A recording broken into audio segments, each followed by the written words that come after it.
The city was drowning in darkness, rain pouring down relentlessly, each droplet shimmering under the dim glow of flickering streetlights. The narrow alleys twisted like a labyrinth, filled with shadows that swallowed the lost and the damned. Leonardo Leo Moretti ran through the rain-soaked streets, one hand pressed against his side where a bullet had torn through flesh. Blood seeped into his black coat, but he had no time to stop. Behind him, footsteps echoed. His pursuers were close. "Hit me that way," a voice barked through the storm. Leo gritted his teeth, forcing himself forward despite the searing pain. He had survived worse. He had built his empire from blood and fire, but tonight, the hunter had become the hunted. As he turned sharply into a narrow alley, his vision blurred. His strength was draining fast. He needed to disappear, to find shelter, or he would not make it through the night. Then, through the haze of rain and agony, neon lights flickered in the distance. St. Clair Medical Center, a hospital, the last place someone like him should step into. But he had no choice. Leo staggered forward, each step heavier than the last. Just as his knees buckled, a figure emerged from the hospital's back entrance. Dr. Isabelle Hayes had just finished a grueling shift, stepping outside to clear her mind. The cold air bit into her skin, but exhaustion clung heavier than the night itself. Then she saw him, a man collapsed near the hospital gates, drenched in blood and rain, and he wasn't moving. Isabelle's instincts took over in an instant. She rushed forward, her hands trembling slightly as she checked for signs of life. His pulse, weak but still there, his breathing, shallow, uneven. And then, as she pressed her hand against his soaked shirt, she felt it. Warm, sticky blood, seeping through fabric. A gunshot wound. "We need a stretcher, now!" she shouted toward the hospital entrance. Nurses scrambled as they rushed to assist her, lifting the unconscious man onto the stretcher. But even in his semi-conscious state, his body reacted on pure instinct. His hand shot up, grasping her wrist with surprising strength. Isabelle froze. His grip was firm, rough, yet warm. Even in the depths of unconsciousness, he clung onto something. Onto her. By the time they wheeled him into the emergency room, his grip finally loosened, his body surrendering to the darkness. Under the harsh glare of surgical lights, Isabelle cut through the blood-soaked fabric of his shirt, and what she saw made her breath hitch. Scars. Countless scars. They crisscrossed his body, old wounds layered over new ones, each one a silent testament to a past carved in violence. These weren't the marks of an ordinary man. This was a man who had fought wars, perhaps not on battlefields, but in the shadows. Heart rate is stable, but he's lost a dangerous amount of blood, a nurse reported. "Prepare for a transfusion," Isabelle ordered, her voice steady despite the unease settling in her chest. The surgery stretched on for over 2 hours, every second critical, but finally, the last bullet fragment was removed. He had survived, but as Isabelle stitched his wounds, a question burned at the back of her mind. Who was this man? And what kind of life had led him here, to the brink of death, in a place where he clearly did not belong? The first thing Leo noticed when he woke up was the blinding white light above him. His entire body ached, pain radiating from his side, but his mind remained sharp. Years of surviving in the underworld had trained him to wake up alert, ready. Then he saw her. A woman stood at the foot of his hospital bed, arms crossed, observing him with an unreadable expression. She didn't flinch, didn't look afraid, just calm. "You're awake," she stated. Leo's gaze flickered over her. Dark hair neatly tied back, piercing green eyes, a professional stance. A doctor. "You saved me," he rasped, his voice hoarse from dehydration. "I was just doing my job," she replied coolly. Leo smirked, a slow, knowing curve of his lips. Interesting. For the next few days, Isabelle checked on him regularly, treating his wounds with detached efficiency. Or at least, that's what she told herself. But some days, she found herself lingering just a little longer than necessary, watching the way his sharp blue eyes followed her every movement. She ignored the way her pulse quickened when he smirked at her, the way her stomach twisted in something suspiciously close to anticipation when she walked into his room. She didn't pry, she didn't show fear, and that annoyed him. Leo Moretti was used to two types of people, those who feared him and those who wanted something from him. Isabelle Hayes, she was neither. "You don't seem afraid of me," he remarked one afternoon as she changed his bandages. "Should I be?" she shot back without missing a beat. Leo chuckled. This woman intrigued him more than she should, and so the game began. The moment he was discharged, Leo made it his personal mission to unsettle Isabelle Hayes.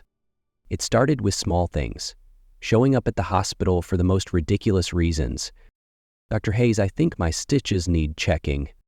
"You were discharged yesterday," she deadpanned. "What can I say? I miss your company," he smirked. Then came the flowers. Dozens of red roses delivered to the hospital every morning. "I don't want them," Isabelle told the receptionist, handing the bouquet back. Day 2, another bouquet. Day 3, 2 bouquets. Day 4, a handwritten note attached. "The flowers aren't as beautiful as you, but they'll have to do for now. L.M." Isabelle sighed. This was going to be a problem. By the end of the week, Isabelle was exhausted.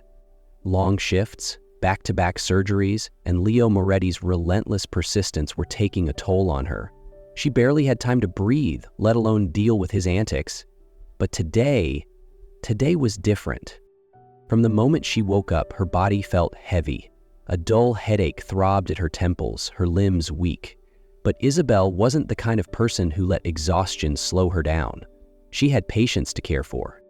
So she popped a fever reducer, pushed through her morning routine, and ignored the way her vision blurred every now and then. By afternoon, she was struggling. Her hands trembled slightly as she prepared for surgery. Cold sweat formed at her brow, but she gritted her teeth. "Just a little more," she told herself. But as she stepped out of the operating room, her balance wavered, and someone caught her before she could fall.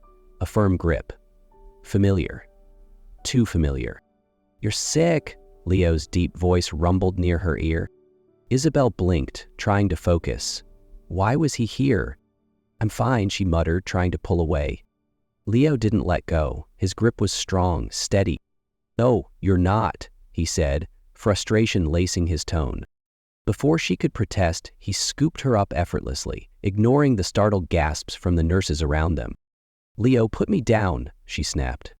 "You have 2 options, Doc," he smirked. "Walk to your car, or I carry you out." She glared at him. The bastard was enjoying this. But she was too weak to fight, so for the first time in forever, Isabelle let someone take care of her. Leo Moretti never stayed in one place too long. His world thrived on movement, always looking over his shoulder, always staying one step ahead of the people who wanted him dead. But here he was, sitting in Isabelle Hayes' apartment, watching over her like a damn bodyguard. She had fallen asleep almost immediately, the fever finally pulling her under. Leo had planned to leave once she was settled, but somehow he stayed. And for the first time in years, he didn't feel the urge to run. But peace never lasted long in his world. His phone vibrated, an unknown number. Leo's jaw clenched as he read the message. "The doctor seems important to you, Moretti. Should we pay her a visit?" A cold rage settled deep in his chest. They had found her. His grip tightened around the phone, his other hand unconsciously balling into a fist. This was exactly why he never let people get close. Because the moment they did, they became targets. Leo stood abruptly, running a hand through his hair. He had 2 choices. Take Isabelle and disappear, but that would mean dragging her into his world, or cut ties, walk away, keep her safe. His fingers curled around his phone, knuckles turning white. He already knew the answer. By morning, Isabelle was feeling better. The fever had broken, and though she was still weak, she noticed something was different. Leo was quiet, distant. She frowned. Where was the teasing? The usual smug remarks? "You're leaving, aren't you?" she asked, her voice sharp. Leo exhaled, leaning against the doorway. "I shouldn't have stayed this long." Something in her chest tightened. Isabelle crossed her arms, forcing herself to meet his gaze. "Then go," she snapped, but this time her voice lacked its usual sharpness. For a split second, something flickered in Leo's eyes. Hesitation. Regret. It made her stomach clench, made something inside her scream at her to stop him.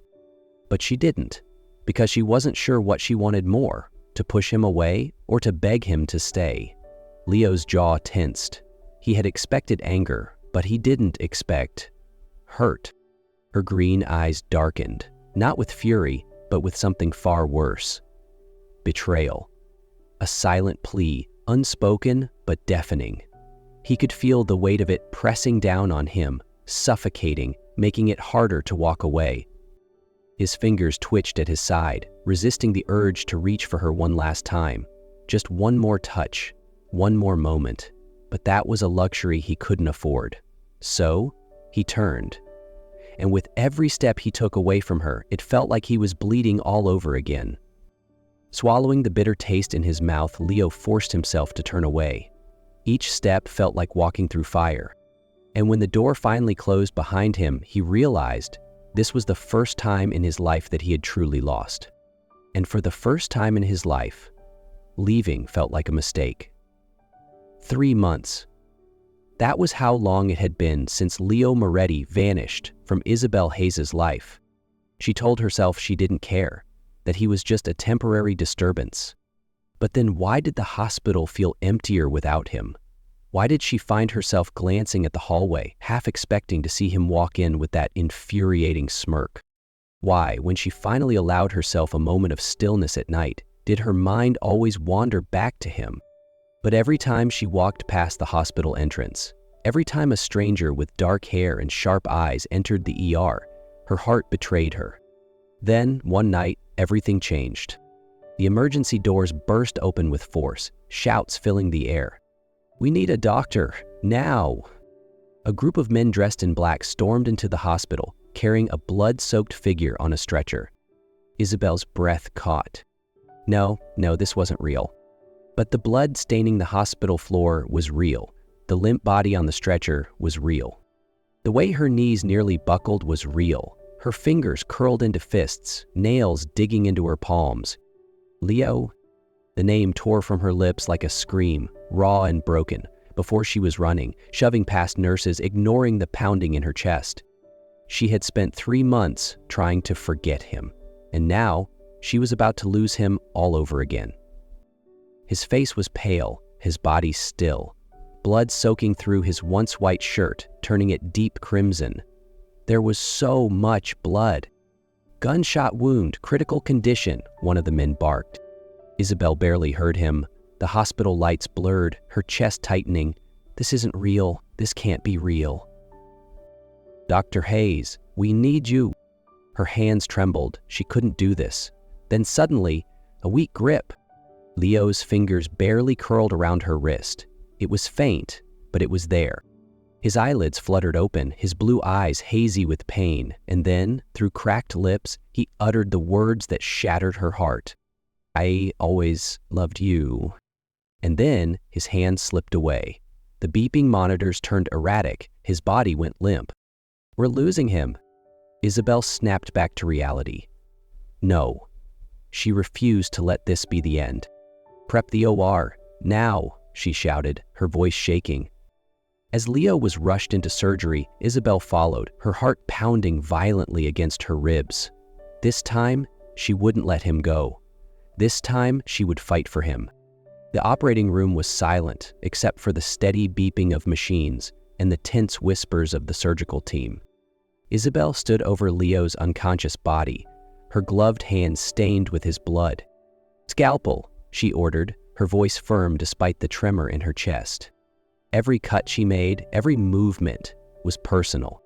She wasn't just saving a patient, she was saving the man who had left her, the man who had broken her heart, but the man she still couldn't let go. The bullet was deep, dangerously close to his heart. "Come on, Leo," she murmured under her breath. "Don't do this to me." Minutes stretched into hours, but finally, the last bullet fragment was removed. "Heart rate stabilizing," a nurse reported, Isabelle exhaled a breath she hadn't realized she was holding. He had survived the surgery, but now it was up to him. Days passed. Leo remained unconscious. Isabelle never left his side. She told herself it was just duty, that she was only doing what any doctor would. But the truth was she was terrified. Terrified that he might never wake up. One night she sat beside his bed, exhaustion weighing on her. She took his hand in hers, gripping it tightly. "Leo, you don't even know that I love you," she whispered. And then his fingers twitched. Isabelle froze. For a moment, she thought she had imagined it. Her breath caught in her throat, heart pounding so loudly it drowned out everything else. Then a weak whisper followed. "Isabelle?" Her entire body trembled. She had spent nights sitting beside him, whispering his name, begging him to come back. And now, he finally did. Leo's eyelids fluttered open, his gaze unfocused at first. Then his vision cleared, and the first thing he saw was her. Isabelle sat by his bedside, gripping his hand as if she had been holding on for dear life. "You're still here?" His voice was weak, but his eyes held something deeper. Relief. A shaky laugh escaped her lips, though her eyes glistened with unshed tears. "Did you really think I'd let you die, you idiot?" Leo tried to smirk, but the pain made him wince. That was the moment he knew he wasn't just fighting for his life, he was fighting for her. Days turned into weeks. Leo slowly regained his strength. Isabelle never once left him. One evening, as he sat by the hospital window, staring at the city he had once ruled, he made a decision. "I'm leaving it all behind," he said quietly. Isabelle turned to him, brows furrowed. "What?" "The mafia, the power, everything." He met her gaze, unwavering. "I don't need it anymore. I just need you." She studied him carefully, searching for any trace of doubt. But Leo Moretti had never been more certain of anything in his life. "Are you sure?" she asked, voice barely above a whisper. A slow smile spread across his lips. "As long as you're with me, I'll do anything." And for the first time in a long time, Leo Moretti was finally free. Months passed. The once feared Leo Moretti was no longer a name whispered in the underworld. Instead, he was just Leo, a man rebuilding his life in a quiet coastal town with the woman who had saved him in more ways than one. Isabelle continued her work as a doctor, opening a small clinic for the community. And Leo? He found purpose in helping street kids, children who reminded him too much of his own past. One evening, as the sun dipped below the horizon, they sat together on the beach, the waves rolling in lazily. Leo reached into his pocket, his fingers brushing against the small silver ring. It wasn't extravagant, it wasn't flashy, but it was meaningful. Taking a deep breath, he turned to Isabelle. "I lost you once," he said, voice deep and steady. She looked at him, her soft smile illuminated by the golden light of dusk. "But in the end, you still came back." Leo exhaled a quiet chuckle. "This time, I want to make sure I never lose you again." Then he dropped to one knee. Isabelle's breath hitched. "I have nothing left," he murmured, voice rough with emotion. "No empire, no riches, no name worth remembering. Just me. Just a man who has spent his entire life in the dark, only to realize that you were the only light he ever needed." He exhaled shakily, eyes locking onto hers. "Marry me, Isabelle. Let me spend the rest of my life proving that I was always meant to be yours." A tear slipped down her cheek, but this time it wasn't from pain. "Leo Moretti," she whispered, "I've been waiting for this question for a long time." She held out her hand, letting him slide the ring onto her finger. "My answer is yes." Their wedding wasn't extravagant. There were no luxury venues, no high-profile guests, just the people who truly mattered. The street kids Leo had helped, the patients Isabelle had cared for, their closest friends. Isabelle wore a simple white dress, her smile more radiant than any diamond, and Leo, in a beige suit, looked at her like she was the only thing that had ever mattered. "Are you sure about this?" Leo murmured as they stood before the priest. Isabelle laughed, squeezing his hand. "Do you still not believe that I love you?" He leaned in, pressing a soft kiss to her forehead. "I just wanted to hear you say it again." She met his gaze, unwavering. "Leo Moretti, I love you."